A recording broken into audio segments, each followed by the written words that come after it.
Alrighty, so welcome ladies and gentlemen. We'll be looking at Dread Palace hard mode from a DPS perspective, specifically the sniper. I'm going to be going over mostly the mechanics to each of the fights in Dread Palace, but most importantly how to work with the mechanics to maximize your DPS. Some would consider some of these strategies fluffing. But in general, like especially for a fight like Bestia, fluffing isn't necessarily a bad thing, since pretty much everything is really top priority, other than the burn phase.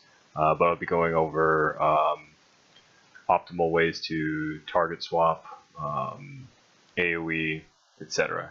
The first thing you'll notice for this particular group, I chose a pretty bad group to actually do this particular type of walkthrough, because this is actually a really stacked group. All the DPS are really good, and it's a lot of overkill.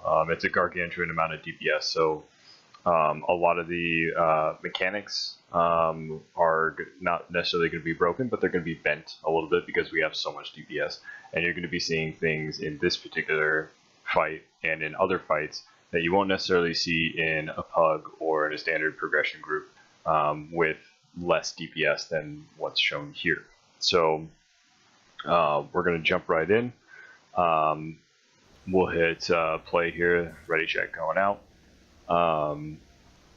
Basically what's going to be happening is we're going to be gathering up all the ads in the first wave on the left side, where we've got our tank right here, Legion of Demons. Now, ideally, what we want to see is the first two larvae that spawn, the monster on the left that spawns, and the tentacle that spawns all on the left side. So right here we see Dread Monster coming out. That's top priority right there. Everybody should be opening up on that monster to kill him as quickly as possible, because if you look down here on the map, which I got the stupid banner, I'm terrible at video editing, so I'm sorry that I'm recording like this, but do what you can. If you look at the mini-map here, you see a red dot right here, or actually right here behind us. That's the other monster that spawned, or right here, doesn't really matter. And then two larvae, the other one right here, and then there's another one behind us.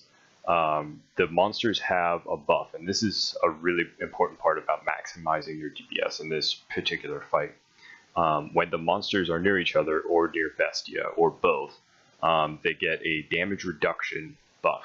And a damage dealt buff, but that's not particularly important for you, so don't really worry about it. But they get a damage reduction buff when they're glowing either red or blue. It doesn't matter. If they're glowing at all, it's bad. Not this type of glowing, this is just from debuffs and stuff, but if you see them glowing red or blue, they take less damage. That's bad. You don't want to do anything to them other than like pre-dot or pre-cast or anything like that if they're going to be separated quickly. So if you have more than two monsters on the field, which is going to happen if you are lacking in DPS, or shit happens, then you want to switch to a different target. So if Bestia is out and monsters are buffed, switch to Bestia. Even though you got to kill those monsters, you're not going to be doing anything against the monsters as long as they're buffed. Well, you'll be doing a little bit, but not anything worth it. You're better off actually attacking Bestia, and you'll see that later. But when it comes to right here, we want to kill this monster as quickly as possible. So we're going to be opening up on this guy. You see, I'm getting ready to AoE here. See, I already put my orbital down, but the DPS is so strong. We've already got this thing down to 60%. It's already been like 4 global cooldowns. So it's a ridiculous amount of DPS in this group, and this isn't something that you'll see often. Now, most of the time, you'll actually see the monster here at about 80% or 70%, and the tentacles spawn right here, and this larva and the other larva that's right here actually, get kited over to the AoE, so everything can get basically splashed and then killed. This doesn't happen in this group because we are so stacked on damage, and you'll actually see this monster absolutely melts. He's dead within seconds. I barely get my second cull out, and this thing is gone. So he's dead, and now that larva over here, not even any AoE on him, and he's already dead. And this larva is at like 80%. It's like the only thing over here. And the tentacle just spawned on the other side. This is not something you'll see every time in a group. Most of the time you will see 4 mobs here on this corner. You'll see the tentacle spawn, you'll see the 2 larvae get kited over here, and the dread monster here. When that's the case, you just want to AoE. You want to use your suppressive fire, sweeping blasters, death from above, any AoE dots that you have. You want to use all those things as quickly as possible. And that's when you get all your buffs out too, all class buffs, like right off the bat. Maximize that damage. Take advantage of the fact that you're hitting more than one enemy. Use your AoEs. Squeeze them in your rotation somehow. So for example, I'm playing Virulent Sniper. So Cull is a really big priority. But series of shots is mostly just a filler. So what I generally do in an AoE situation is I dot spread by doing Corrosive Dart first, and then Corrosive Grenade. And how I use Corrosive Grenade in this particular fight is because it has a 5-meter radius. I usually throw Corrosive Grenade on the smallest thing, which is usually the larva. If I throw the Corrosive Grenade on a monster, the monster's kind of buoyancy, the distance it shoves other mobs away from it, is so large that it sometimes doesn't splash everything around it. But if you shoot a Corrosive Grenade at a larva, it'll splash everything around it because it's very small. Everything is very close to it, as opposed to a monster where everything is very far away from its core. So splashing a larva is much easier than splashing like a monster or something like that to get optimal things. And then after Cull, instead of doing a series of shots or lethal shots or anything like that, I just go into suppressive fire. I didn't get an opportunity to do that here, which is why I'm explaining it here, but we'll move on. We immediately switch to the other monster. I just do some single target stuff on him until it's got in place. And you see I'm opening up with Cull, and this is, as you can see, it's a ridiculous amount of DPS. He's already at about half health by the time the monster actually comes out.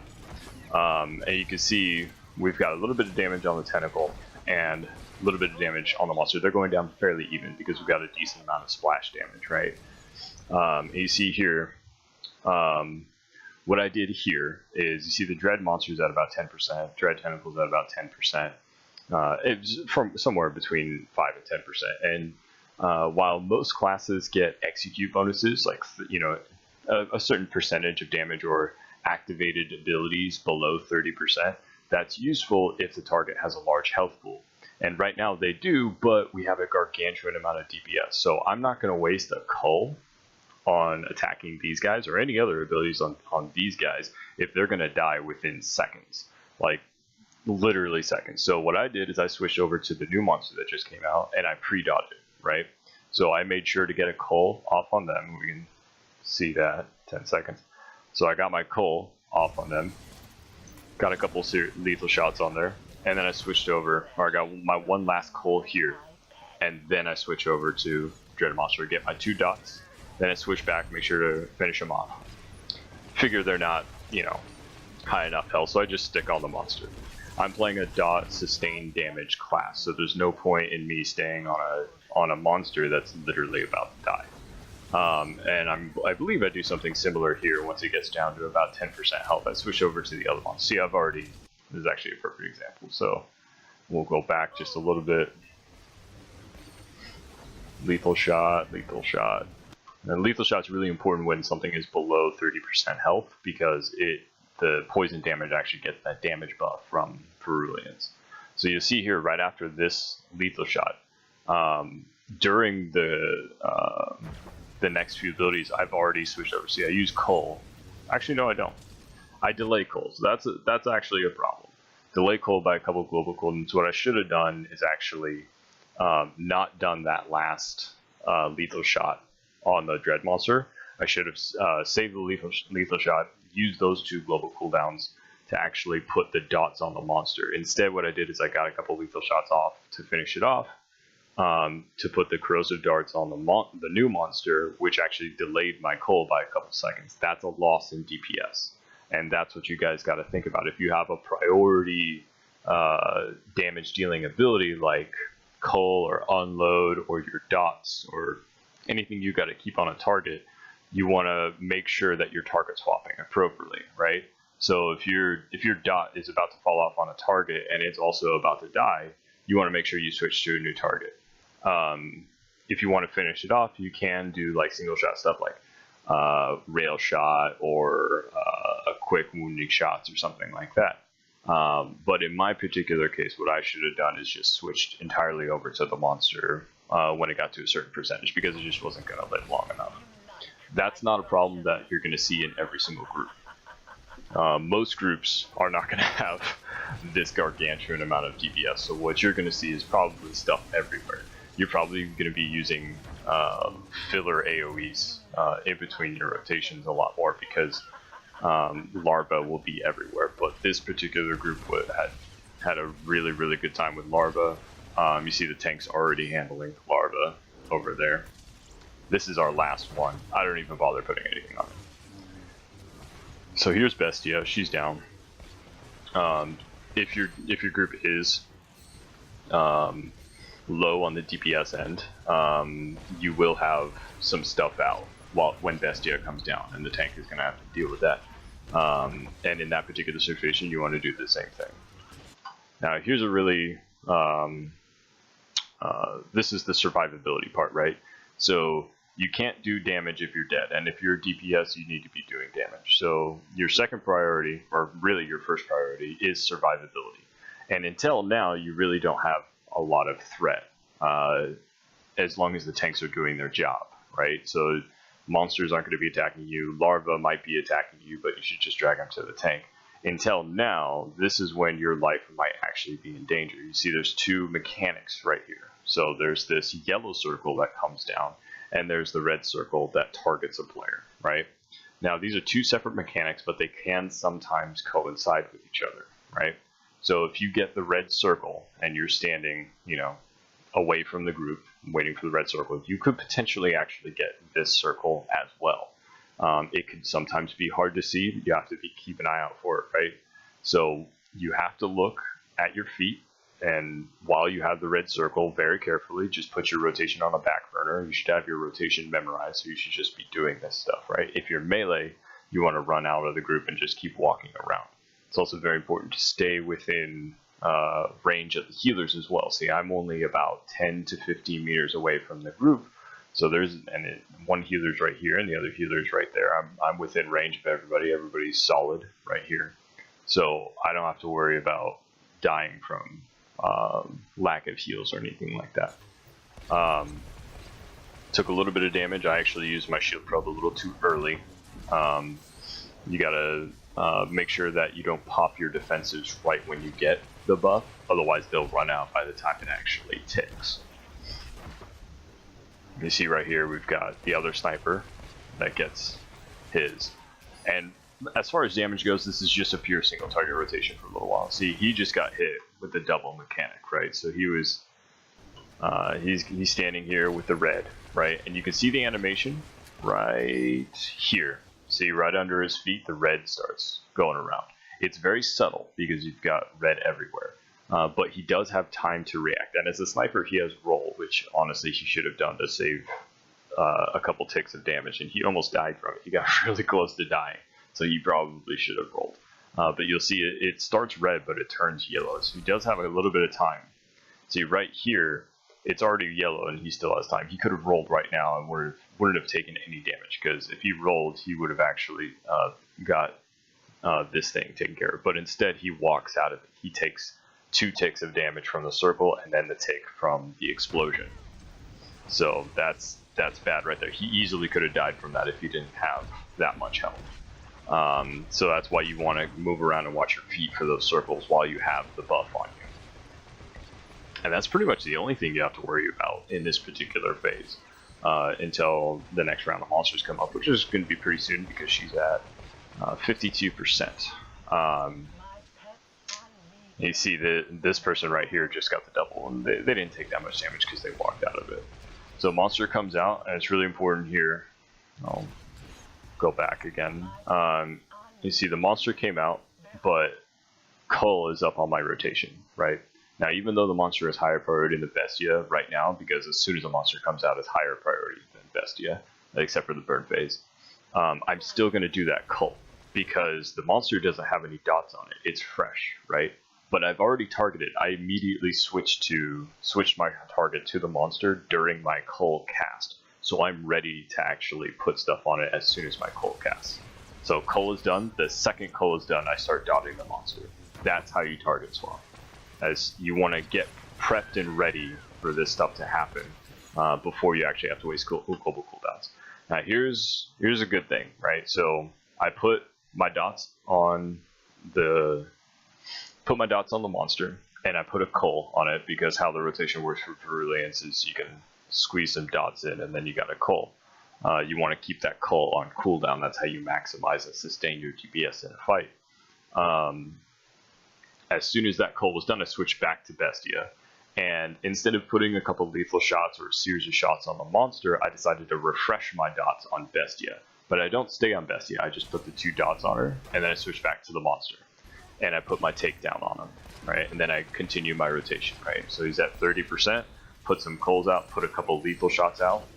He's dead, switch back to Bestia. And at this point, you know, they're buffed, but we do so much damage that it doesn't even matter if they're buffed or not. And it was at so low health. Now, if it was at like 10% health, it might have been a problem, but it was at like 1% health, so it wasn't really a problem.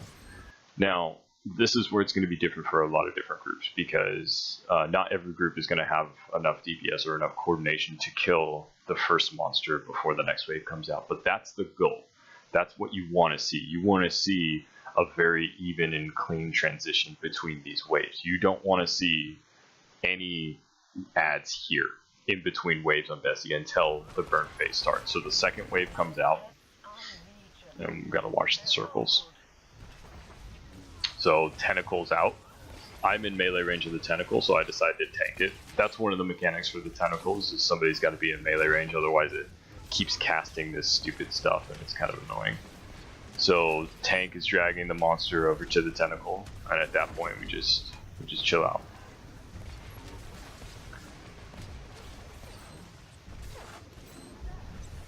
This is a really simple burn for us. We're already well ahead of the fight. Where most groups are not going to be 30% on Bestia by the time the second wave comes out. That's a gargantuan amount of DPS. So you won't see this every time. Most of the time, groups will be switching in between Bestia and the monsters every other wave until the third wave, in which you just focus on Bestia entirely. If there is a tentacle out, the tanks swap on the tentacles. And that's pretty much Bestia. I kind of wish that I had a pug with less DPS.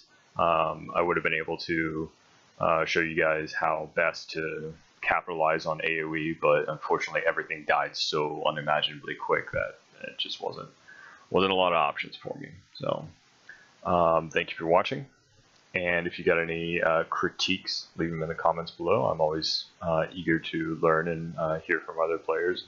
I am by far not the best, even as a sniper, so feel free to critique my work. I know I made a lot of mistakes. I think I dry cold at one point on a monster. That was kind of embarrassing, but do what you can. So have a good one.